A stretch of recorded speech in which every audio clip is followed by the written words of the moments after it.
सभी को मेरा नमस्कार। मेरा नाम है Shubham Kumar and welcome to Integron. तो यह आप देख रहे हैं हमारा series that is probability for JEE mains and advance for absolute beginner. सभी के लिए हम बिल्कुल बेसिक लेवल से स्टार्ट करेंगे। तो इस लेक्चर में आपको क्या मिलता है? फुल लेक्चर आपको मिलता है। इसके अलावा इस लेक्चर्स के ऊपर आपको प्रॉब्लम्स मिलते हैं एज असाइनमेंट के फॉर्म में, जिसको आपको इस लेक्चर्स के देखने के बाद कंप्लीट करना है। अगर आप मेरे इस चैनल पर नए हो तो प्लीज़ मेरे इस चैनल को सब्सक्राइब करो और अपने यार दोस्तों में ज़रूर शेयर करो। तो क्लासिकल अप्रोच टू प्रोबेबिलिटी के आने से पहले हमने लास्ट लेक्चर से पहले जब फर्स्ट लेक्चर स्टार्ट किए थे, जहाँ पे हम बात कर रहे थे प्रोबेबिलिटी के बारे में, तो हमने क्या बोला था? प्रोबेबिलिटी क्या है? क्वांटिफिकेशन ऑफ और गिविंग नंबर्स टू अकरेंस और non occurrence of any event. Quantification of occurrence and non-occurrence of an event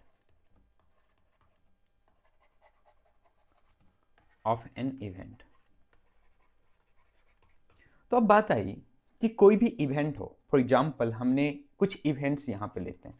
for example हम देखना चाहते हैं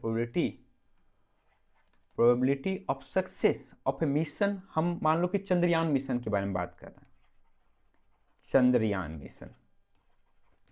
मिशन इसकी प्रोबेबिलिटी ऑफ सक्सेस के बारे में बात करते हैं।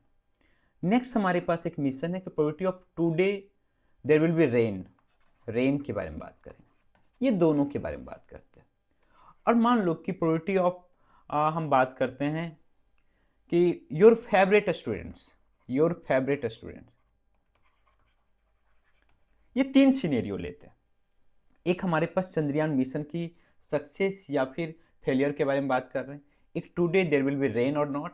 एक बात कर रहे हैं कि हमारे पास कुछ एक स्टूडेंट है, वो स्टूडेंट मेरा फेवरेट होगा कि नहीं, उसकी प्रोबेबिलिटी के बारे में बात कर रहे हैं। तो इस तीनों जो इवेंट्स आपके पास है, फॉर एग्जाम्पल चंद्रयान मिशन के बारे में बात है, तो क्या हम कैसे इसको कैलकुलेट करेंगे? क्या इसको कैलकुलेट करने के लिए क्या इस इवेंट को हैपन होना जरूरी है? क्या बार बार इस मिशन को कर सकते हो? ऑब्वियसली वो हमारे लिए फिजिबल नहीं होगा। ठीक है, तो इस टाइप के मिशंस या इवेंट के लिए हमें प्योरली लॉजिक एंड क्या अंडरस्टैंडिंग, या फिर कहने का मतलब कि क्या क्या डिफरेंट केसेज हैं, कुछ आइडियल केसेज हमें लेने पड़ेंगे, उसके ऊपर बेस्ड होंगे। हम इसको रियल लाइफ में रेंडमली एक्सपेरिमेंट नहीं कर सकते, हमें कुछ एजम्पशंस करने पड़ेंगे। ठीक है, लेकिन आज रेन होगा कि नहीं, ये किसके ऊपर डिपेंड करेगा? तो ये हिस्टोरिकल डाटा के ऊपर डिपेंड करेगा कि क्या कहता है, क्या हमारे पास क्या कंडीशंस है, अभी इस कंडीशंस में क्या चांसेज है कि रेन हो, उसके ऊपर डिपेंड करेगी। तो वो कंडीशंस जो हमारे पास अभी जो जनरेट हुई है, उस कंडीशंस में रेन होगा कि नहीं होगा, ये कहाँ से डिसाइड होगा? हमारे हिस्टोरिकल डाटा से डिसाइड होगा। इसलिए तो जो एक तरह से बात करें, जो डिपार्टमेंट्स होती है, जो क्लाइमेट और वेदर्स के बारे में अपडेट देती है, वो क्या करती है? हिस्टोरिकल डाटा के ऊपर होती है कि ऐसा सिनेरियो है तो there will be rain, this percent of chance. तो ये हमारे पास एक आया जिसमें हमें डाटा जो है वो चाहिए, मस्ट चाहिए। और एक हमारे पास लास्ट है, योर फेवरेट स्टूडेंट्स। ये किसके ऊपर डिपेंड्स करेगा? अब मेरे ऊपर डिपेंड्स करेगा कि मेरा ओपिनियन, मेरे लिए अलग चीजें होंगी। अब मेरे फेवरेट स्टूडेंट्स में वो क्वालिटीज होनी चाहिए, सेकेंड पर्सन में वो अलग होगी, थर्ड पर्सन में ये अलग होगी। तो बेसिकली हमारे पास प्रोबेबिलिटी को भी ना हम 3 अप्रोच से फाइंड करते हैं। एक हमारे पास जो आया जिसमें हम प्योर लॉजिक एंड रीजनिंग के बारे में बात करेंगे, वो इवेंट्स अकर हुआ कि नहीं हुआ उसके बारे में बात नहीं करेंगे, कि कितने टाइम्स लास्ट टाइम, उसके डाटा के ऊपर बात नहीं करेंगे, हिस्टोरिकल डाटा के ऊपर बात नहीं करेंगे, प्योर लॉजिक एंड रीजनिंग के ऊपर होगा। नेक्स्ट हमारे पास आया जिसमें हिस्टोरिकल डाटा हमें चाहिए ही चाहिए। और एक आया हमारे पास योर फेवरेट स्टूडेंट, जिसमें पर्सन टू पर्सन डिपेंड कर रहा है। तो ये जो फर्स्ट हमारे पास है, यही हमारे पास है डिफरेंट अप्रोच टू प्रोबेबिलिटी। इसमें सबसे पहला हमारे पास है that is classical probability. Classical probability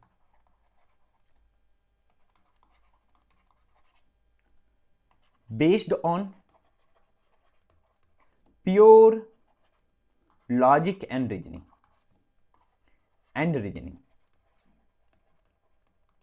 और यहां पे कुछ एजम्पशंस भी होगा। जब प्योर लॉजिक एंड रीजनिंग के बेस्ड होगा तो हो सकता है वो आइडियल कंडीशंस ना हो सकता है ऐसा नहीं हो, तो हम उसको कैलकुलेट भी नहीं कर सकते हैं।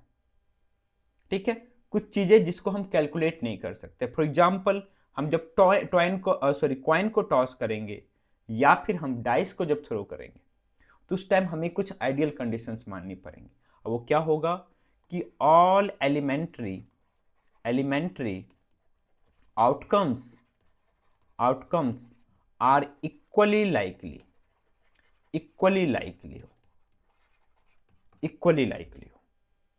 ठीक है, ये हमारे पास कुछ एजम्पशंस होगा क्लासिकल प्रोबेबिलिटी। सेकेंड हमारे पास एक्सपेरिमेंटल प्रोबेबिलिटी।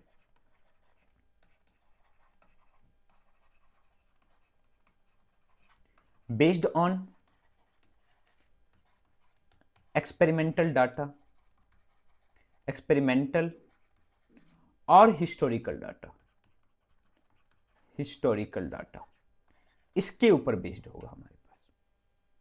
ठीक है, for example today there will be rain और not, today there will be cyclone और नॉट। ठीक है, नेक्स्ट हमारे पास third, that is called subjective probability. Based on personal beliefs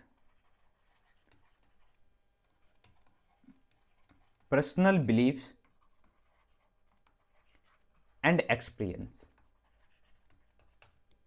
ठीक है, फॉर एग्जाम्पल अगर मान लो कि हमारे पास आज क्रिकेट मैच हो रहा है, ठीक है, हम 3 to 4% से पूछ सकते हैं, तो सभी के अलग अलग क्रिटिक्स होंगे। कोई बोलेगा कि हम इसको, तो किसके ऊपर होगा, कोई ना कोई वहां पे थोड़ा सा जरूर ये होगा कि वो अपने से वो क्या बाइस्ड हो सकता है उसका कोई फेवरेट प्लेयर वो हो तो उसके अकॉर्डिंग वो चीजें बोले, न्यूट्रल नहीं होगा।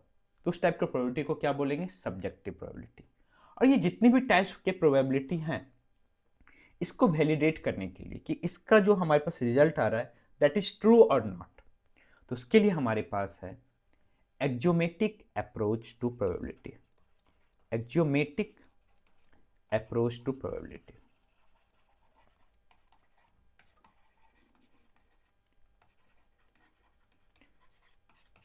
तो हमारे सिलेबस में बेसिकली हमारे पास क्लासिकल प्रोबेबिलिटी है।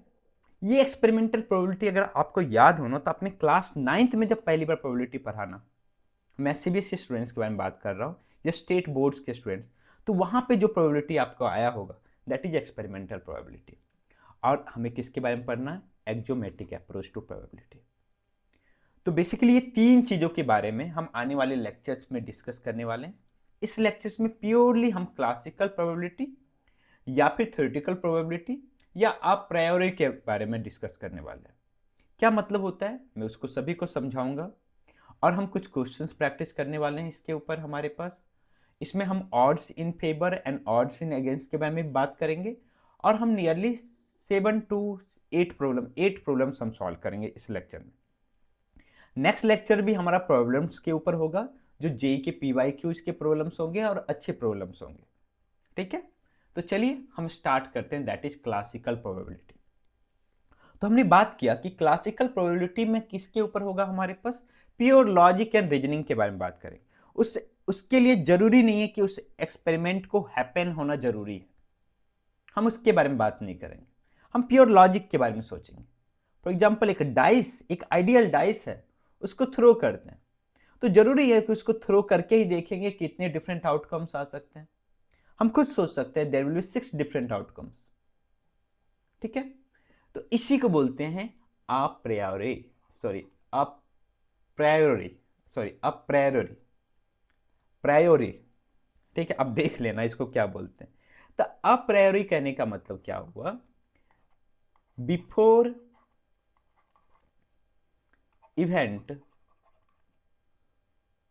Events happened. एक तरह से बात करें कि हम अप्रायोरी में कहने का मतलब ये समझेंगे कि इवेंट्स हैपन होने से पहले ही based on pure logic and reasoning pure logic and reasoning, या फिर बोले तो थ्योरेटिकल प्रोबेबिलिटी। तो हमने क्लासिकल प्रोबेबिलिटी के लिए एक चीज बोला था, हमेशा ध्यान में रखना, that is event should be equally likely. ये होना ही चाहिए क्लासिकल प्रोबेबिलिटी के लिए, तभी हम ये क्लासिकल प्रोबेबिलिटी वर्क करेगा। अब बोलो सर हम कैसे पता करेंगे कि हमारे क्वेश्चंस में इक्वली लाइकली है या नहीं? फॉर द टाइम बिंग मैं आपको बता देता हूँ, मोस्ट ऑफ द चीजें जो क्वेश्चंस आपके होंगे ना, वो बेस्ड ऑन इक्वली लाइकली ही होंगे। अगर नहीं भी दिया हुआ है तो आपको प्री एज्यूम करके चलना है कि ऑल आर इक्वली लाइकली। कुछ क्वेश्चंस होंगे जहां पे आप खुद पता कर लोगे कि वहां पे क्लासिकल प्रोबेबिलिटी हम नहीं लगा सकते, या फिर क्वेश्चंस में गिवन हो कि इक्वली लाइकली नहीं है, या फिर जब आपके पास मान लो कि आपका जो सैंपल स्पेस आ गया वो इनफाइनाइट सैंपल स्पेस आ गया, तो हम क्लासिकल प्रोबेबिलिटी वहां पे नहीं लगा सकते हैं। Then for that we have to go axiomatic approach. Axiomatic approach ना सभी के लिए वर्क करता है, either that is classical, experimental, subjective, सभी के लिए। ठीक है, तो क्लासिकल प्रोबेबिलिटी में सबसे पहले यहां पे क्या हमें ध्यान रखना है, sample space should be finite. Sample space should be finite, should be finite. ठीक है, तो अब क्लासिकल प्रोबेबिलिटी में होता क्या है, देखो मान लो कि आपने कोई एक एक्सपेरिमेंट किया, रैंडम एक्सपेरिमेंट किया, उसके कुछ फाइनाइट नंबर ऑफ आउटकम्स हैं। अगर वो सारे आउटकम्स इक्वली लाइकली है, then we will apply classical probability. तो क्या बोलते हैं classical probability? Suppose a random experiment, random experiment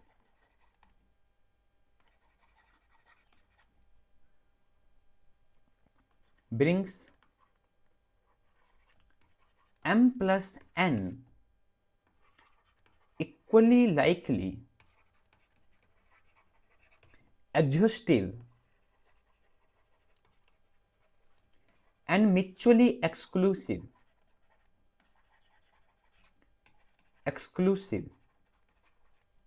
elementary outcomes। इसका मतलब क्या है, सबसे पहले ये समझते हैं। सपोज हमने एक डाई को थ्रो किया, तो हमारे पास क्या है, कितने आउटकम्स हैं, 6 आउटकम्स हैं। उसी को हमने m प्लस एन से लिखा है।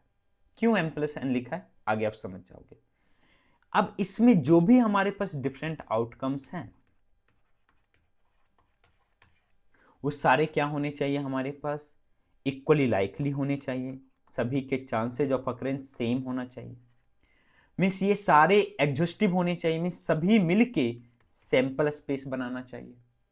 और कोई भी दो इवेंट जो हमारे पास, दो हमारे पास एलिमेंट्री आउटकम्स जो है वो म्यूचुअली एक्सक्लूसिव होना चाहिए, मीन्स डिसजॉइंट होना चाहिए। ठीक है, तो इसको हम लोग क्या किस में डील करेंगे, क्लासिकल प्रोबेबिलिटी में। Then and m outcomes, and in which m outcomes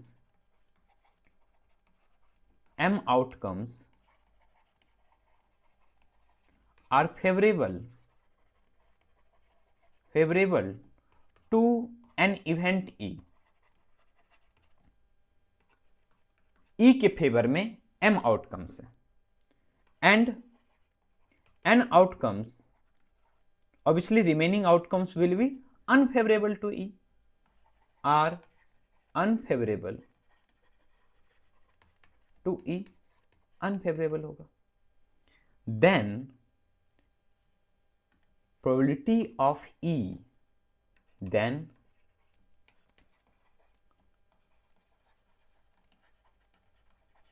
of e जो होगा उसको हम डिफाइन करेंगे, defined as PE equal to total number of favourable outcomes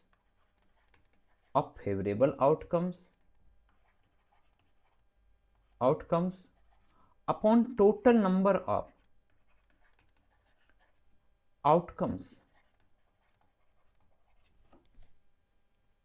तो हमारे सिचुएशन में क्या हो जाएगा, that will be equal to P E equal to total number of favourable outcomes हमने कितना एज्यूम किया था, इसको हम बोल सकते हैं एक तरह से हमारे पास इवेंट है, तो N E upon total number of outcomes करने का मतलब सैंपल स्पेस में हमारे पास एन एस। तो हमारे पास क्या हो जाएगा, P E what is our N E is M and what is our N S, M plus N. जैसे यहां पे अगर हमने बात किया कि m plus N equally likely outcomes आ रहे हैं, तो दैट मीन्स हमारे पास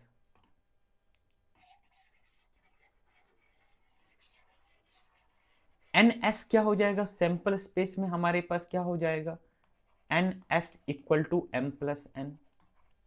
क्यों, क्योंकि सारे एग्जॉस्टिव हैं एंड म्यूचुअली एक्सक्लूसिव हैं, तो सभी एलिमेंट्री आउटकम्स हैं, तो m प्लस एन आउटकम्स हो जाएगा। What is favourable to event E, m, and what is unfavorable to event E, that is E complement will be equal to n। तो हमारे पास probability of E क्या हो जाएगा, N E upon N S, and what will be the probability of not happening of E,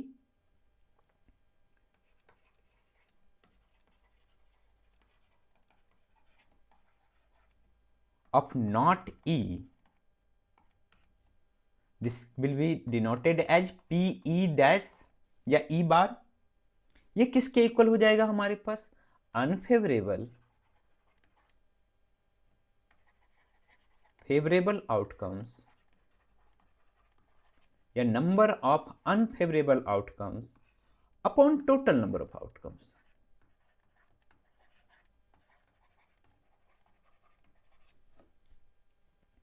तो ये हमारे पास finally क्या हो जाएगा, P E dash will be equal to N E dash upon N S,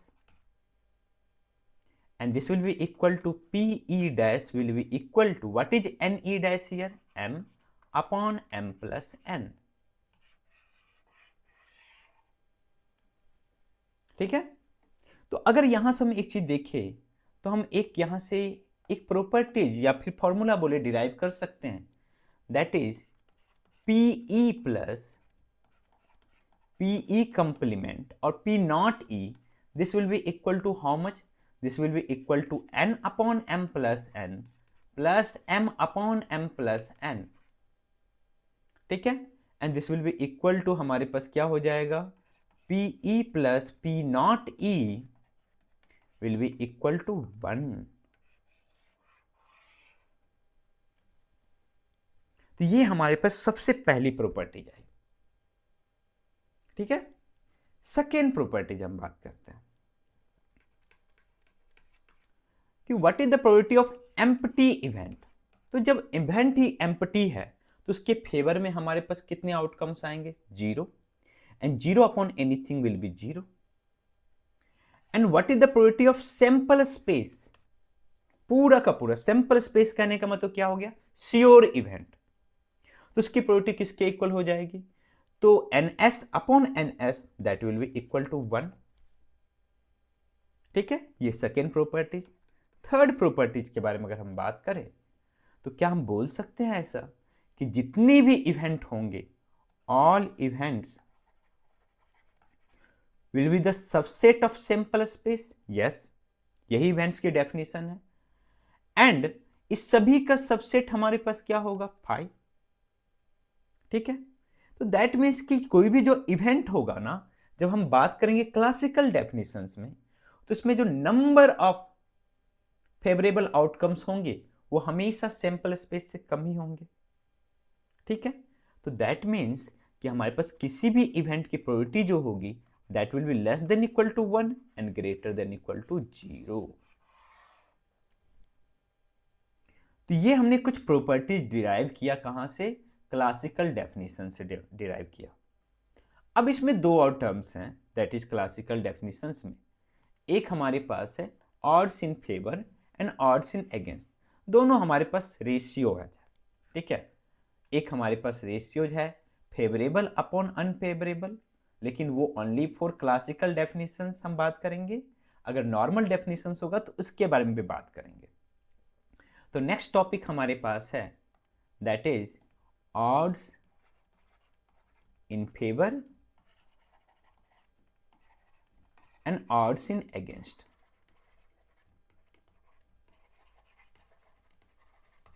इसके बारे में बात करेंगे। तो सबसे पहला हमारे पास है ऑड्स इन फेवर क्या होता है। अब मान लो कि आपने एक डाई को थ्रो किया, डाई को, तो what will be our your sample space 1 2 3 4 5 6।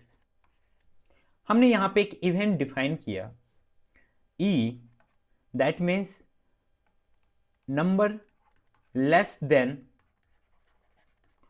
और इक्वल टू 2।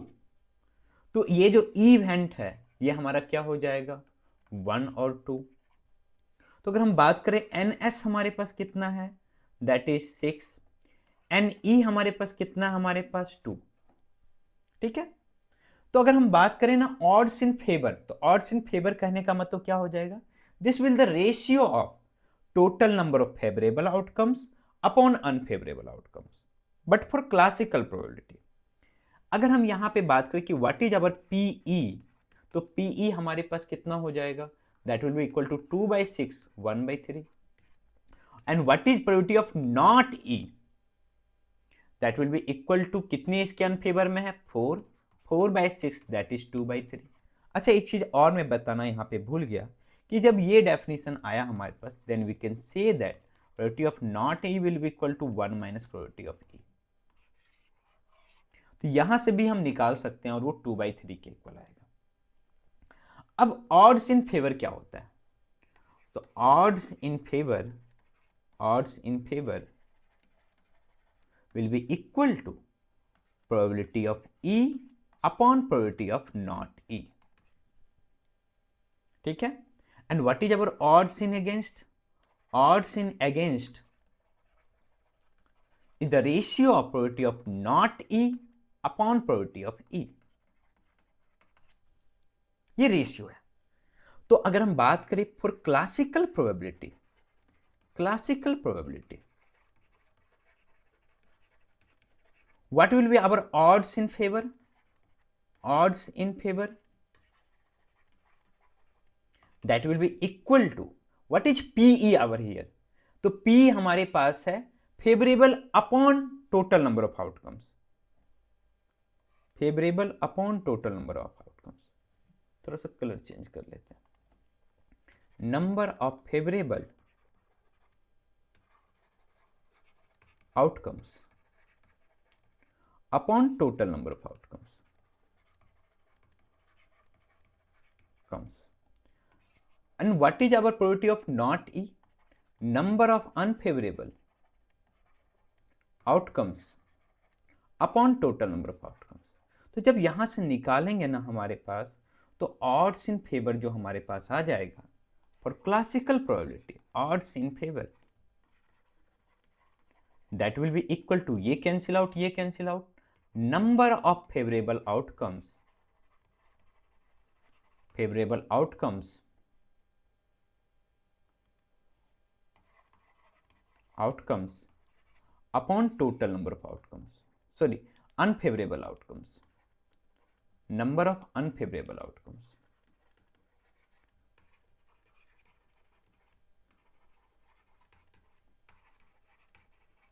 जब तक हम डिफरेंट टाइप्स ऑफ प्रोबेबिलिटी को बता नहीं देते हैं ना, तब तक आप सभी को अलग अलग कैटेगराइज करके लिखो कि क्लासिकल डेफिनेशंस के लिए ये, ऐसे जनरल हमारे पास सभी के लिए ये वैलिड है, this is valid for all. ठीक है। थोड़ा सा इसको रेक्टेंगल में ला ले आते हैं, हाँ, this is valid for all. तो ये हमारे पास हो गया odds in favour for classical probability. Similarly odds in against जब निकालेंगे, ऑड्स इन अगेंस्ट, तो हम क्या देख रहे हैं, odds in against is nothing but the reciprocal of odds in favour, उसका रेसिप्रोकल है। तो ऑड्स इन अगेंस्ट क्या हो जाएगा हमारे पास, number of unfavourable favourable outcomes upon number of favourable outcomes,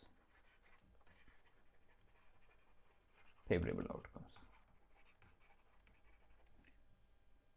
तो इसके लिए जरूरी क्या है कि event should be equally likely, biased नहीं हो। फॉर एग्जाम्पल यहां पे हम बात करें odds in favour of E, odds in favour of E, तो कितना हो जाएगा हमारे पास, that will be equal to favourable upon unfavourable 1/2। Odds in against क्या हो जाएगा, ये मत सोचना कि ये प्रोबेबिलिटी को बताता है, ये एक रेशियो है। तो ऑड्स इन अगेंस्ट क्या हो जाएगा हमारे पास, unfavourable upon favourable, that will be equal to 2। ऐसा नहीं, प्रोबेबिलिटी होता तो कभी भी 2 के इक्वल नहीं हो पाता है, ठीक है। तो ये हमने बेसिक चीजें कवर की, जिसमें हम बात किए क्लासिकल प्रोबेबिलिटी के बारे में, different different types of probability के बारे में। अब हमारे पास क्या है, इसके ऊपर क्वेश्चंस प्रैक्टिस करने वाले हैं। तो सबसे पहले अभी हम बेसिक प्रॉब्लम्स प्रैक्टिस करेंगे। ये मत सोचना कि आज से मैं आपको जे एडवांस लेवल के प्रॉब्लम्स कराना स्टार्ट कर दूंगा, नहीं, पहले अपना बेस बनाते हैं, ठीक है। क्योंकि ये जो हमारे पास जो हम प्लेलिस्ट बना रहे हैं, ऐसा नहीं कि मैं किसी पर्टिकुलर सेगमेंट ऑफ पर्संस के लिए बना रहा हूं, नहीं, दिस इज फॉर ऑल, जो भी सीखना चाहते हैं, मैथ्स पढ़ना चाहते हैं, उसके लिए, ठीक है। तो हमारे पास देख लेता हूं माइक ऑन है, यस। एक दिन क्या हुआ कि मैं पूरा रिकॉर्ड कर रहा था और माइक ही ऑन नहीं था। तो हमें सबसे पहला क्वेश्चन है, a letter is chosen at random from the word assassination, what are the odds in favor of choosing a vowel and what are the odds in against choosing a vowel। यहाँ पे दिया हुआ random, अब बोले sir कहीं पे mention नहीं है equally likely, until and unless अगर मेंशन नहीं है तो आपको क्या एज्यूम करना है, assume equally likely, equally likely, ठीक है। तो हमारे पास क्या है कि what are odds in favour of choosing a vowel. तो हमारे पास सबसे पहले हम कैटेगराइज करते हैं, हमारे पास वोवेल कौन कौन है, ए है, आई है, ए है, आई है, ओ है। और कॉन्सोनेंट्स क्या है हमारे पास, S S S S, N, T, N. तो क्या टोटल हो गया है, 3, 3, 6, 3, 9, 3, 12, 1, 13। तो यहाँ 6, यहाँ पे 7, 13, यस। तो बोलो सर हम जब यहाँ पे सैंपल स्पेस बनाएंगे तो क्या होगा, तो सैंपल स्पेस हमारे पास सारे जितने भी इसमें हमारे पास लेटर्स होंगे, ठीक है, क्योंकि हर लेटर्स को रेंडमली सेलेक्ट किया जा रहा है। तो इस ए के आने के क्या चांसेस होंगे, 1/दिस, इस ए के आने के चांसेस कितने होंगे, 1/टोटल। तो सारे लेटर्स क्या है, इक्वली लाइकली।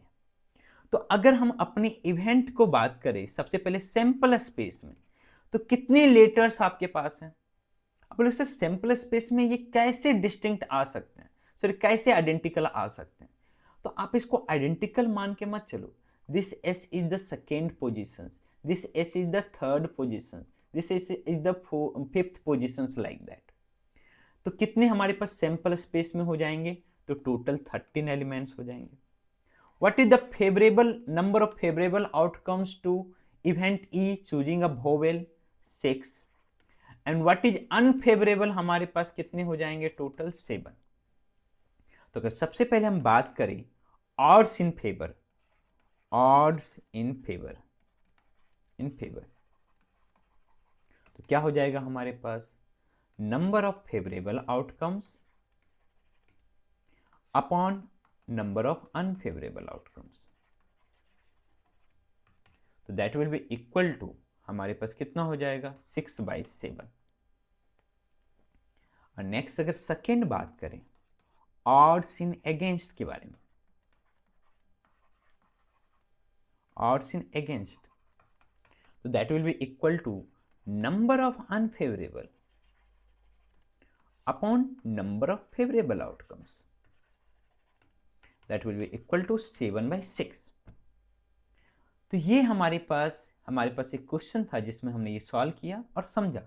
देखो जनरली ऑड्स इन अगेंस्ट और ऑड्स इन फेवर से हमारे क्वेश्चंस नहीं आते हैं, दिस आर बेसिक कॉन्सेप्ट, बस आपको पता होना चाहिए क्या होता है। अब स्टार्ट करते हैं हम प्रोबेबिलिटी के ऊपर questions, that is based on classical definition. तो वो हमारे पास प्रॉब्लम नंबर 0 था, ठीक है। तो 2 dice are thrown simultaneously, what is the probability of obtaining a total score less than 11? Less than 11 चाहिए हमें, ठीक है। इस क्वेश्चन को हम दो तरीके से सॉल्व करेंगे। तो हमारे पास 2 डाइस को थ्रो कर रहे हैं, साइमल्टेनियसली थ्रो कर रहे हैं। What is the probability of obtaining a score less than 11?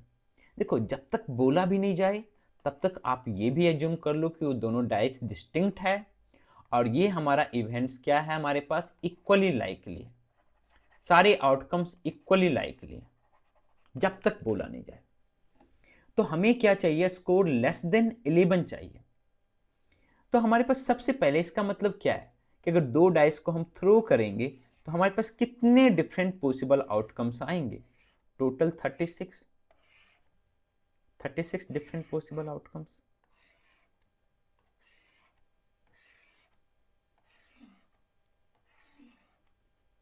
क्या हो सकता है? हमारे पास 1 1 आ सकता है, 1 2 आ सकता है, हमारे पास 1 3 आ सकता है, 1 4 आ सकता है, 1 5 आ सकता है, 1 6।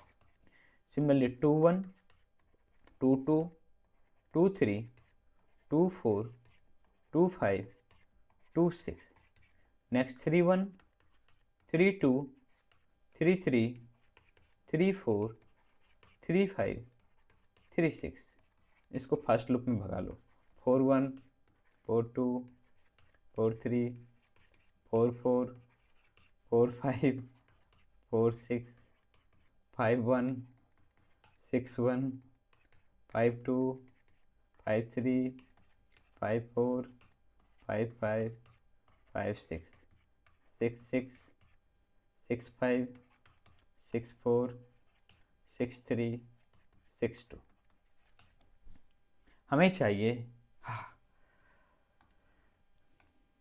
कि सम लेस देन 11 चाहिए। मीन्स हमारे पास सम लेस देन 11 बात करें तो इस अगर पार्टिकुलर इसका देखोगे, इस डायगोनल का सम तो 11 आएगा, इसका सम 12 आएगा, इस डायगोनल का सम हमारे पास 10 आएगा, इस डायगोनल का सम 9 आएगा, इस डायगोनल का सम हमारे पास 8 आएगा, इसका सम हमारे पास कितना आएगा, दैट इज 7, ठीक है। ये हमारे पास इसका सम आएगा, that will be equal to 6 5 4 3 2। तो अगर हम बात करें कि टोटल हमारे पास सैंपल स्पेस में कितने एलिमेंट्स है, दैट इज इक्वल टू 36, ठीक है। कितने हमारे फेवर में है, हमारे इवेंट के फेवर में। तो क्या आसान है आपके लिए, फेवरेबल निकालना या अनफेवरेबल निकालना? अनफेवरेबल निकालना। तो कितने हमारे पास अनफेवरेबल हैं? 1 2 3। दैट मीन्स फेवरेबल कितने हो जाएंगे? 33, ठीक है। हमें निकालना probability of E, that will be equal to N E upon N S, that will be equal to 33/36 11/12। या फिर आप क्या करो, प्रोबेबिलिटी ऑफ नॉट ई निकाल लो, that will be equal to 3/36 1/12। And probability of E निकालना हो तो 1 minus probability of not E कर दो, दैट विल इक्वल टू 11/12, ठीक है। ये हमारे पास बेसिक क्वेश्चन था, इसमें हमारे पास क्या था, स्कोर लेस देन 11, ठीक है। नेक्स्ट क्वेश्चन है, थोड़ा सा इंटरेस्टिंग क्वेश्चन है हमारे पास।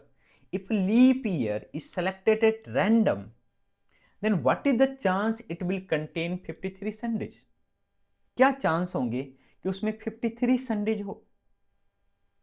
देखो, सबसे पहले रैंडमली सेलेक्ट किया जा रहा है, मीन्स इक्वली लाइकली हमें एज्यूम करना है किसी भी पार्टिकुलर लीप ईयर को। अब बताओ, कोई भी लीप ईयर लेंगे तो क्या हमारे पास कोई भी हमारे पास लीप ईयर हो तो उसमें कितने डेज होंगे? 366 डेज।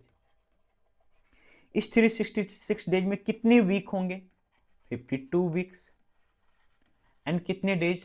2 डेज। अब डिवाइड कर लो 7 से, 7 5 जा 35, 1 6 7 2 जा 14, 2 रिमेनिंग। तो जब 52 वीक्स है तो क्या ये श्योर है कि उसमें 52 संडेज होंगे? यस। कोई भी अगर हम 7 डेज कंजिक्यूटिव लेंगे तो उसमें एक संडे जरूर आएगा, एक मंडे जरूर आएगा, तो बाकी के बच गए कितने दिन? 2 डेज। तो 52 संडेज तो है ही, हमें एक और संडे देखना है कि उसकी क्या प्रोबेबिलिटी है। ये 52 तो श्योर है, तो वो 2 डेज कैसे कैसे हो सकते हैं? आइदर संडे मंडे, या फिर मंडे ट्यूसडे कंजिक्यूटिव होंगे 2 डेज, या फिर ट्यूसडे वेडनेसडे, या फिर वेडनेसडे थर्सडे, या फिर थर्सडे फ्राइडे, या फिर फ्राइडे सैटरडे, या फिर सैटरडे संडे। कितने तरीके से हमारे पास आ रहा है? तो दैट इज 1 2 3 4 5 6 7 मीन्स एक्चुअली में हमारे पास सैंपल स्पेस में यही 7 एलिमेंट्स हैं। हमें क्या चाहिए? संडे चाहिए, एक और संडे चाहिए। तो हमारा जो इवेंट है उसके फेवर में कौन कौन आ जाए? तो 53 संडे, आइदर संडे मंडे या फिर सैटरडे संडे। तो what is the probability of E? That will be equal to हमारे पास यहां पे this is E not N E, तो एन एस हमारे पास है 7, एन ई हमारे पास है 2, तो that will be equal to 2/7। था ना इंटरेस्टिंग क्वेश्चन? आपके लिए क्वेश्चन है कि आप क्या करो, नॉट लीप ईयर, यहां पे लीप 2 बार आ गया, रैंडम ईयर, कोई भी नॉर्मल ईयर हमारे पास, उसमें निकालना है कि 53 संडेज होने की क्या प्रोबेबिलिटी होगी, वो निकालिए। ठीक है, okay. Next question number 3। Question number 3 हम यहां से देखते हैं। पढ़ो क्वेश्चन नंबर 3 क्या है। तो हमारे पास है a bag contains 8 red and 5 white balls, 3 balls are drawn at random. 3 balls हमने निकाला, रैंडमली निकाला। देखो दीजिए डिफरेंस दैट 1 बाई 1 निकाल रहे हो, और ये हमारे पास वो होगा वहां पे दिया हुआ कि विथ रिप्लेसमेंट है या विदाउट रिप्लेसमेंट, हम वैसे क्वेश्चंस भी प्रैक्टिस करेंगे।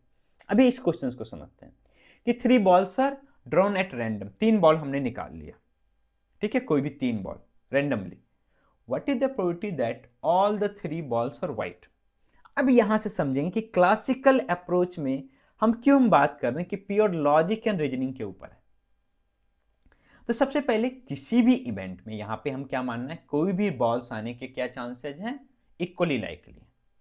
तो 8 रेड बॉल्स ये सारे डिस्टिंक्ट हैं, नहीं दिया हुआ है तो, और इवेंट्स हमारे पास क्या इक्वली लाइकली।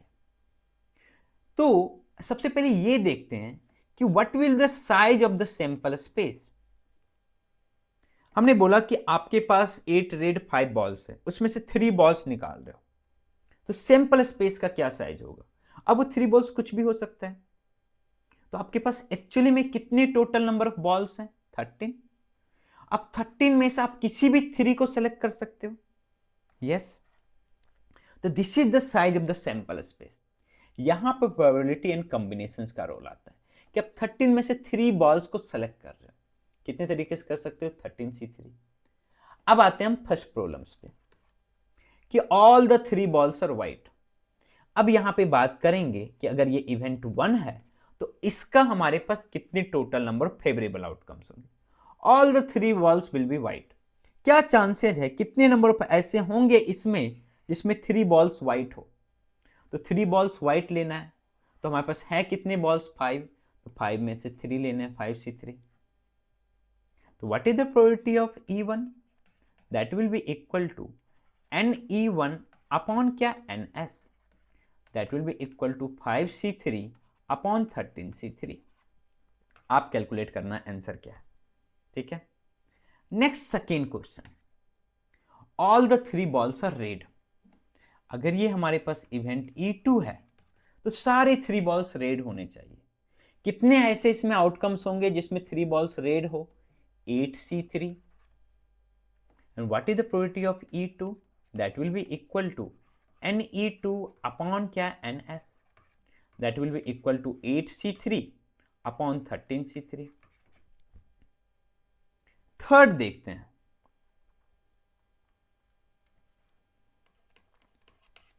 थर्ड हमारे पास है कि 1 ball is red and 2 balls are white. एक रेड आना चाहिए, एक हमारे पास क्या आना चाहिए? व्हाइट आना चाहिए। सिंस आपने रेंडमली सेलेक्ट किया है तो ऑर्डर और सभी को एक साथ निकाल रहे हो तो ऑर्डर यहां पे मैटर नहीं करेगा। ठीक है, तो हमारे पास क्या चाहिए, हमें चाहिए वन बॉल इज रेड। अगर ये हमारे पास इवेंट E3 है तो हमें एक बॉल रेड चाहिए। कितने रेड हमारे पास 8, तो 8 में से एक चाहिए हमें। क्या हमारा वर्क कंप्लीट हो गया? नहीं, हमें 2 बॉल्स वाइट चाहिए। दैट मीन्स हमारे पास कितने वाइट है? 5, उसमें से 2 चाहिए। तो हमारे पास क्या हो जाएगा?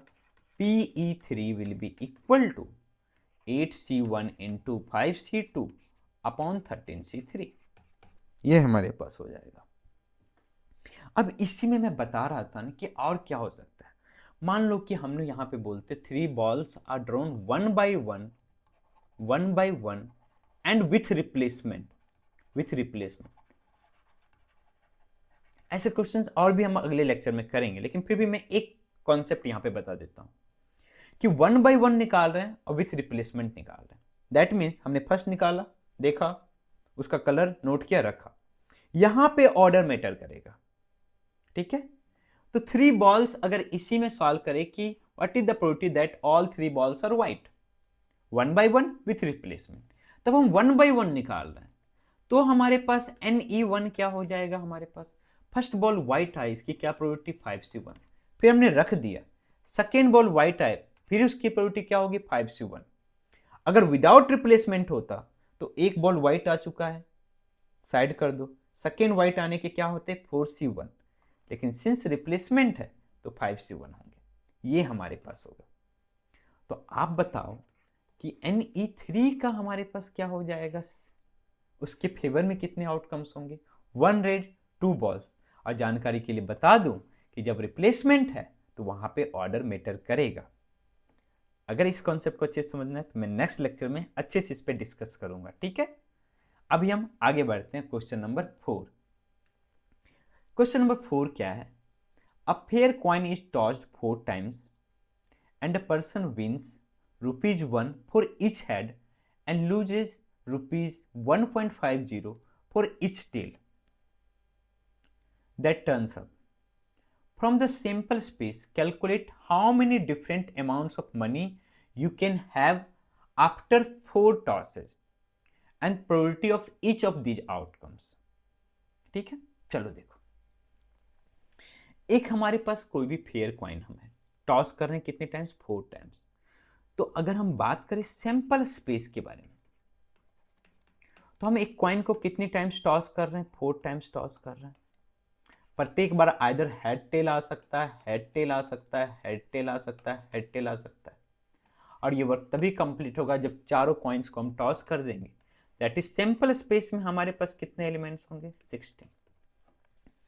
अब देखो कितने तरीके से हमारे पास, अगर हम बात करें यहां पे हेड और टेल आ सकता है तो क्या क्या पॉसिबिलिटीज है? आइदर 0 हेड आए तो 4 टेल्स आए, या फिर 1 हेड आए तो हमारे पास 3 टेल्स आए, या फिर 2 हेड आए तो 2 टेल्स आए, 3 हेड आए 1 टेल्स आए, 4 हेड आए 0 टेल्स आए। यही 5 डिफरेंट केसेस हमारे पास बन सकते हैं। अब बताओ कि ऐसे कितने आउटकम्स होंगे इसमें जिसमें सारे टेल्स हो? सारे टेल्स मतलब इसको भी 1 वेज, इसको भी 1 वेज, इसको भी 1 वेज, इसको भी 1 वेज, ओनली 1, दैट इज हमारे पास T T T T 1। ऐसे कितने होंगे जिसमें सिंगल हेड हो, 3 टेल्स हो? तो क्या है, एक कोई क्वाइंस हमें क्या दे? हेड दे, बाकी सारे क्या दे? टेल्स दे। कितने क्वाइंस है आपके पास? 4। तो 4C1 एक क्वाइन को सेलेक्ट कर लिया जो कि हमें क्या देगा? हेड। बाकी क्या दे? टेल्स दे। तो बाकी टेल्स दे, उसकी प्रोबेबिलिटी क्या होगी? सभी के पास टेल आना चाहिए 1 1 1। तो इसके फेवर में कितने आउटकम्स हो जाएंगे? 4। इसी को बोलते हैं based on pure logic and reasoning. हम नहीं निकालेंगे कि सैंपल स्पेस में क्या है। नेक्स्ट हमारे पास 2 हेड हो, हम 2 क्वाइन को टॉस कर लेंगे जो कि हेड दे हमारे पास 4C2। अब बाकी जो दोनों बच्चे वो क्या देंगे? टेल्स देंगे, तो 1। तो हमारे पास कितना आ जाएगा? 4 × 3 दैट इज 6। नेक्स्ट हमारे पास 3 हेड मिले, 4 में से 3 सेलेक्ट कर लिए जिसका हेड हेड हेड आए। एक तरह से बात करें ना तो 4 प्लेसेज है, हमने 3 प्लेसेज सेलेक्ट कर लिए, इसमें बस एच एच एच पुट करेंगे। कितने तरीके से? 4, बाकी हमारे पास 4 हेड, तो 4c4 that will be equal to 1। अगर सभी का सम करोगे तो आप देखोगे 16 आएगा। अब देखते हैं अमाउंट के बारे में। अगर आपके सारे टेल्स आए हैं तो आप जीत रहे हो या हार रहे हो? तो ₹1 मिलेगा हेड के लिए और लॉस करोगे 1.50 फॉर ईच टेल्स। कितने टेल्स यहाँ पे हैं? 4, तो 4 इंटू 1.50 कितने आ जाएंगे? ₹6। यहां पे कितने हैं और ऐसे कितने आउटकम्स हैं? ओनली 1। यहां पे कितने आउटकम्स हैं? 4। कितने हेड आ रहे हैं? 1। हेड के लिए आपको ₹1, अच्छा ये निगेटिव में होगा, लॉस को हम माइनस में डिनोट कर रहे हैं। तो हेड आया 1 टाइम्स तो ₹1 मिला। गया कितना? 3 into 4.50 that is equal to 3 into 4.50 sorry 1.50 that will be equal to 4.5 minus 1 3.5। अच्छा इसको बाद में कैलकुलेट करेंगे, ये 4 से हम क्यों मल्टीप्लाई कर रहे हैं। हम देख रहे हैं कि ऐसा सिचुएशन आएगा तो वो कितना रुपया उसको मिलेगा, तो यहां पे उसको मिल रहा है -3.5। अगर उसको 2 हेड्स आया तो दैट इज ₹2 मिलेगा। जाएगा कितना? 2 टेल्स पे ₹3, तो इस सिचुएशन में उसके पास कितना रुपीज मिलेगा? -1। नेक्स्ट हमारे पास है 3 हेड आएगा, ₹3 आया, 1 टेल गया कितना हमारे पास? 1.5, तो कितना है? 1.5। तो यहां पे हमारे पास 4 दैट इज 4 माइनस कितना हमारे पास गया? 0 दैट इज 4। अब निकालते हैं प्रोबेबिलिटी ऑफ विनिंग ईच ₹। क्या चांसेज है कि आप ₹6 हार जाओ? तो ₹6 कितने आउटकम्स में आए? 1 1 और कितने टोटल्स हमारे पास? 16। क्या चांसेज हो कि आप ₹3.5 हारो? कितने इसके फेवर में आउटकम्स हैं? 4 4/16 दैट इज 1/4। कितने चांसेज आपके ₹1 हारो? 6, तो हमारे पास क्या हो जाएंगे? 6/16 दैट इज हमारे पास कितना हो जाएगा? 3/8। कितने चांस है आप ₹1.5 जीतो? 4 4/16 1 बाई क्या हमारे पास? 4। कितनी चांसेज है कि आप ₹1 जीतो? दैट इज 4 जीतो 1/16। तो आप देख रहे हो कि मोस्ट ऑफ द चांसेज है कि आप वहां पे लूज करोगे और बहुत कम चांस है कि वहां पे आप जीतोगे। अगर आपका विनिंग का अमाउंट ज्यादा होता तो ही हम रिस्क ले सकते थे यहाँ पे, अदरवाइज रिस्क नहीं लेंगे, समझे? और ये जो चीजें हैं ना, यही सेम चीजों को हम लोग बोलते हैं random experiment, sorry random variable, जो कि हम आगे पढ़ेंगे, लास्ट लेक्चर होगा हमारे पास, सेम चीजें वहां पे कैलकुलेट करेंगे। अब नेक्स्ट क्वेश्चन नंबर 5, ये हमारे पास एक इंटरेस्टिंग क्वेश्चन है कि 3 distinct numbers are chosen randomly from the first 100 natural numbers. Randomly 3 numbers को एक बार हम सेलेक्ट कर रहे हैं, 1 बाई 1 नहीं, रैंडमली एक बार सेलेक्ट कर रहे हैं। Then the probability that all 3 of them are divisible by 3। आपको मान के चलना कि सारे नंबर्स के एक्सेप्ट होने के चांस इक्वली लाइकली हैं। अब वो सारे क्या हैं, हमें देखना है कि what is the probability that sum of all 3 of them are divisible by 3। Not, यहां पे हम बोलते हैं sum of all 3 divisible by 3। ठीक है, ऐसे all 3 of them are divisible by 3, that will be easy question. तो हमारे पास सम निकालना है, हमें ये देखना है कि सम डिविजिबल हो। तो बताओ कैसे सॉल्व करेंगे इस प्रॉब्लम्स को? बताओ कैसे कैसे सम 3 से डिविजिबल हो सकता है? आइदर तीनों नंबर्स हमारे पास डिविजिबल बाई 3 हो तब, या फिर तीनों नंबर्स हमारे पास 1 रिमाइंडर दे 1 देन हमारे पास, या फिर तीनों नंबर्स हमारे पास क्या हो, एक हमारे पास 1 रिमाइंडर दे, सॉरी एक 2 रिमाइंडर दे 2 रिमाइंडर दे, या फिर हमारे पास क्या हो, एक नंबर हमारे पास क्या हो 1 रिमाइंडर दे, एक हमारे पास 2 रिमाइंडर दे, एक हमारे पास 3 रिमाइंडर दे। इसके अलावा और कोई चांसेस होंगे क्या? नहीं। तो आइदर तीनों नंबर्स 0 0 रिमाइंडर दे, या फिर 1 1 1 रिमाइंडर दे, या फिर 2 2 2 रिमाइंडर दे, या फिर 1 2 3 रिमाइंडर दे। तो ऐसे कितने नंबर्स थे 100 तक, that is in the form of 3n के फॉर्म में। n 3n कितने नंबर्स हैं 100 तक? तो 100 तक कितने नंबर्स हैं जो 3 से डिविजिबल है? 33। कितने नंबर्स हैं जो 1 रिमाइंडर देंगे? तो आप देखोगे 99 तक सब 33 33 है, 1 से 99 तक। लेकिन सिंस एक एक्स्ट्रा 100 आया तो वो इस कैटेगरी में है, क्योंकि 3 से डिवाइड करने पे 1 रिमाइंडर आ रहा है। तो that is equal to 34। And कितने नंबर्स हैं जो 3n प्लस 2 के फॉर्म में? हमारे पास कितने हो जाएंगे? 33। अब सबसे पहले हम बात कर लेते हैं कि सैंपल स्पेस में हमारे पास कितने एलिमेंट्स होंगे। तो 100 नेचुरल नंबर्स हैं, हम 3 डिस्टिंक्ट नेचुरल नंबर सेलेक्ट कर रहे हैं रैंडमली। तो 100 में से 3 नंबर सेलेक्ट करने के कितने तरीके हो जाएंगे? 100C3। ठीक है। अब हम बात करते हैं अपने इवेंट में कितने हमारे पास हो जाएंगे। तो मैंने क्या बोला, आइदर तीनों नंबर्स ऐसे आ जाए जो 3 से डिविजिबल हो, मींस तीनों नंबर्स यहां से आ जाए तो 33C3, या फिर क्या हमारा वर्क कंप्लीट हो गया? यस। या फिर तीनों नंबर्स यहां से आ जाए 34C3, या फिर तीनों नंबर्स यहां से आ जाए 33C3, या फिर एक नंबर यहां से आए, एक नंबर यहां से आए, एक नंबर यहां से आए।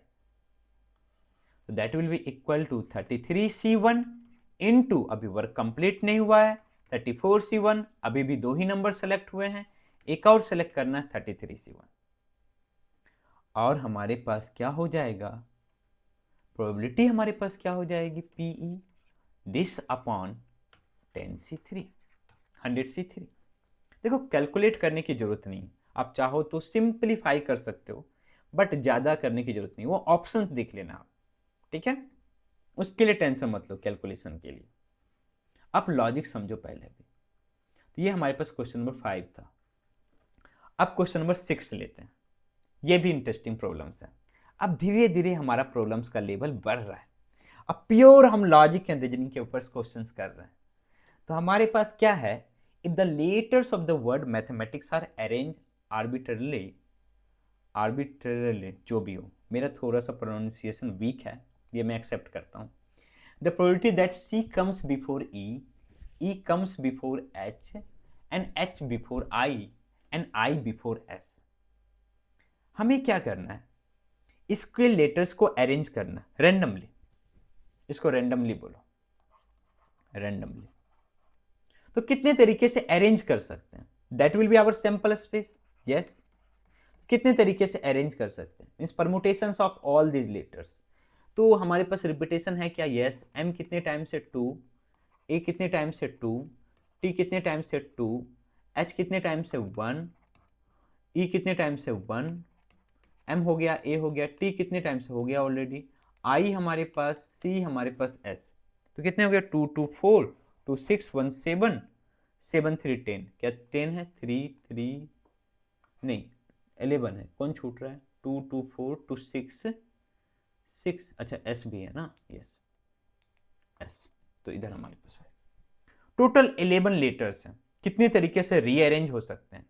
That can be done in 11 factorial upon, since repetition है तो 2 factorial into 2 factorial into 2 factorial. ये हमारा सैंपल स्पेस हो गया। अब जो कंडीशंस है that will be our event. अब कितने तरीके से ऐसे हमारे पास इसमें से वर्ड बन सकते हैं? इसमें C comes before E, E comes before H, H comes before I comes before S। ठीक है, कितने तरीके से हो सकते हैं? मीन्स C जो आए वो हमारे पास E के पहले आए, E जो आए H के पहले आए, H जो आए हमारे पास वो I के पहले आए, I जो आए हमारे पास S के पहले। ध्यान देना ये सारे जो हमारे पास है ना 5, इसमें किसी का रिपीटेशंस नहीं है। अगर रिपीटेशंस होता ना और भी खतरनाक प्रॉब्लम्स होता। अब ट्राई करोगे इस प्रॉब्लम्स को, अगर मैं यहाँ पे लिख दूँ A, तो इसको ट्राई करो कितने तरीके होंगे। फिर हम डिस्कस करेंगे इस प्रॉब्लम्स को नेक्स्ट लेक्चर में श्योर। ठीक है, इसको आप ट्राई करो। तो हमारे पास ये है CEHIS, इसी पैटर्न में दिखना चाहिए। तो हम क्या करेंगे, अगर आपने हमारे पीएनसी के लेक्चर्स देखे होंगे ना, तो ये बिल्कुल इजी लगता होगा। तो हमारे पास 5 टोटल यहाँ पे हमारे पास क्या है, लेटर्स हैं, ये इसी ऑर्डर में जाना चाहिए। दैट मीन्स हम क्या करें, हमारे पास 11 सीट है, इसमें से 5 सीट में सेलेक्ट कर लो और उसमें इसी ऑर्डर में इसको फिल करो, रीअरेंज ना करो, तो हमेशा इसी ऑर्डर में रहेगा। यस, 11C5, इसको रीअरेंज नहीं करना है। बाकी कितने लेटर्स बच गए, 6, वो आपस में रीअरेंज हो। कितने तरीके से, उसमें रिपीटेशन है 2 फैक्टोरियल 2 फैक्टोरियल 2 फैक्टोरियल। तो ये हमारे पास है 11 factorial upon 6 factorial into 5 factorial into 6 factorial by 2 factorial into 2 factorial into 2 factorial, cancel out. क्या आ गया, 11 factorial upon 5 factorial into 2 factorial का क्यूब। हमें प्रोबेबिलिटी निकालना है पीई, क्या हो जाएगा हमारे पास, NE upon NS, that will be equal to 11 factorial upon 5 factorial into 2 factorial का cube upon 11 factorial upon 2 factorial का क्यूब। ये कैंसिल आउट, ये कैंसिल आउट, ये क्या आ गया, 1/5 factorial that is equal to 1/120। था ना मजेदार क्वेश्चन? उस क्वेश्चन को जरूर सोचना, अगले लेक्चर्स में हम उसके ऊपर डिस्कस करेंगे। Next question number 7। देखो लेक्चर्स लंबा हो, मजा आ रहा है देखने में, समझ में आ रहा है, कोई दिक्कत नहीं समझ में आ रहा है तो बंद करो, बाद में देखो। Suppose that 8 dice are thrown, find the probability that none of the dice shows 3। कोई डाइस 3 नहीं शो करे। हम अगर 8 डाइस को थ्रो करते हैं, हमारा सैंपल स्पेस क्या होगा, हमारे पास 8 डाइस हैं,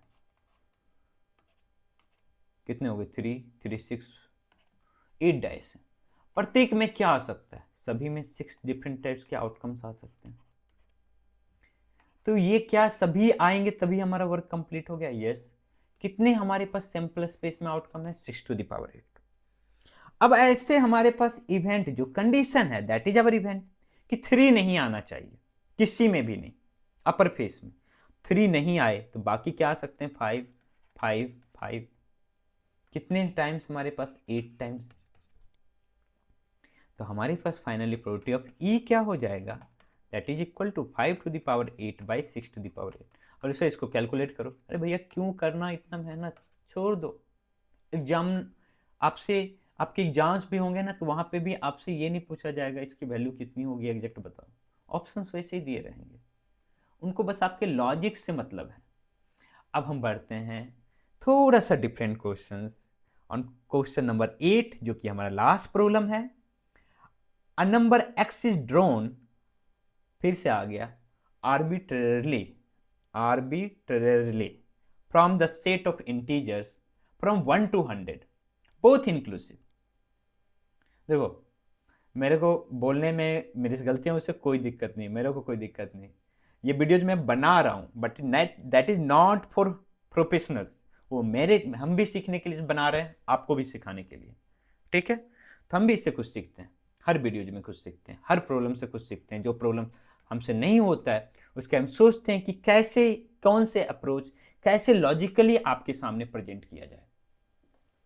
तो हमारे पास है, a number x is drawn arbitrarily from the set of integers from 1 to 100 both inclusive, find the probability that x should be greater than 29 minus 100 by x। हम भी पहली बार क्वेश्चन देखेंगे तो चॉक्ड हो गए, सोचे क्या है ये, फिर पता चला अच्छा यार ये सिंपल है, हमें ऐसे नंबर्स देखने हैं x जो इसको सेटिस्फाई करना है, पहले वो निकाल लेते हैं इस इनइक्वालिटीज को सॉल्व करके। यस, तो x is greater than 29 minus 100 by x, तो क्या हो जाएगा हमारे पास, x plus 100 by x minus 29 should be greater than 0। क्या हो जाएगा हमारे पास, यहां से x square minus 29x plus 100 upon x should be greater than 0, this should be greater than 0। यही है ना, कि मैंने कुछ गलती किया नहीं, सबको उधर ले गया, सही है। तो अगर हम इस इनइक्वालिटीज को देखें तो ये हमारे पास है x minus 25 into x minus 4 upon x should be greater than 0। तो क्या होगा हमारे पास, क्या क्या यहाँ पे हमारे पास क्रिटिकल पॉइंट्स हैं, एक 0 है, एक 4 है, एक 25 है। हमें क्या चाहिए, ग्रेटर देन 0 चाहिए। तो हमारे पास क्या होंगे यहाँ पे, एक तो ये डोमेन में है प्लस माइनस प्लस माइनस, हमें क्या चाहिए, प्लस चाहिए। तो इसका आंसर क्या है, x बिलोंग्स टू 0 नहीं होना चाहिए, that is 0 to 4, 4 obviously greater than 0 है तो सारे ओपन इंटरवल होंगे, 25 से लेके हमारे पास क्या प्लस इंफिनिटी तक। अब हमें क्या चाहिए, हमें सेट ऑफ इंटीजर्स में हमने सेलेक्ट किया 1 to 100। तो 1 to 100 में ऐसे कितने हैं जो इसको फिलफिल कर रहे हैं, क्या 1 कर रहा है, यस, क्या 2 कर रहा है, यस, क्या 3 कर रहा है, यस, क्या 4 कर रहा है, नहीं, क्योंकि ओपन इंटरवल में। फिर बाद में क्या हमारे पास 26, 27 से लेके कहां तक, हमारे पास 100 तक। तो कितने ऐसे हमारे पास आउटकम्स हैं बताओ। A number X is drawn arbitrarily from the set of integers, तो what is the size of sample space, एक नंबर ले रहे हैं 1 से लेके 100 में, 100। अब ऐसे कितने नंबर्स हैं जो इसको सेटिस्फाई करे इस इक्वेशन को, वो NE निकालना चाह रहे हैं। तो कितने ऐसे इंटीजर्स हैं हमारे पास, तो 3 इधर और 26 से 100 इधर, 75। कैसे हमने तुरंत निकाल लिया, 1 से 25 माइनस करके। तो 75 प्लस 3 कितना हो गया, 78। And what will the probability here, PE, that is 78 by 100, that is equal to 39 by 50। अगर आपने इस लेक्चर्स को यहां तक देखा है ना, तो आपसे छोटी सी गुजारिश है, दैट इज जो भी हम प्रॉब्लम्स आपको असाइनमेंट के फॉर्म में देते हैं, आप तुरंत उसके सॉल्यूशंस मत देखो, आप पहले ट्राई करो। एटलीस्ट शुरू में जब भी आपको आपके मीन्स लॉजिक पे वर्क करना है ना, आपके अपने स्किल्स को इम्प्रूव करना है ना, तो पहले प्रॉब्लम्स को ट्राई करो खुद से 3 to 4 टाइम्स। टाइम लगेगा शुरू में, लेकिन आप देखना आफ्टर 1 मंथ आपका जो लॉजिक जो डेवलप होगा ना, वो बहुत ही आपको कॉन्फिडेंस आएगा कि चलो ठीक है, इसको ऐसे करना, इसको ऐसे करना। या फिर मैं भी कोई प्रॉब्लम्स डिस्कस करता हूँ ना, तो आप ट्राई करो कि उसको वहीं पे रोको, पहले खुद से सोचो उस प्रॉब्लम्स के बारे में। शायद ये मेरे को शुरू में बोलना चाहिए, बट चलो ठीक है, मैं इसका ख्याल रखूंगा कि नेक्स्ट टाइम से अगर मैं प्रॉब्लम लूंगा तो वहां पे मैं पहले इस बात को बोलूंगा। नेक्स्ट चीजें, आप वीडियो देखिए, वीडियो लंबा है तो उसको 2 पार्ट्स में देखिए, लेकिन हमें डिटेल में कंटेंट बनाना है, हमें अच्छे अच्छे क्वेश्चंस प्रैक्टिस करना है, हमें ऐसा कंटेंट बनाना है कि जो एक्चुअली में जो बेस्ट कोचिंग होते हैं जेई इंस्टीट्यूट्स के, वहाँ पे डिलीवर किया जाता है। ठीक है, तो थैंक यू, और प्लीज़ मेरे इस लेक्चर्स को शेयर कीजिए अपने यार दोस्तों में, बताइए कि ऐसे चैनल है एक, अगर आपको अच्छा लगता है तो, देन नहीं अच्छा लगता है तो आप अपना फीडबैक बताइए कि कहाँ पे चीज़ें क्या हो रही है। ओके, तो वीडियोस को पूरा देखने के लिए थैंक यू, बाय।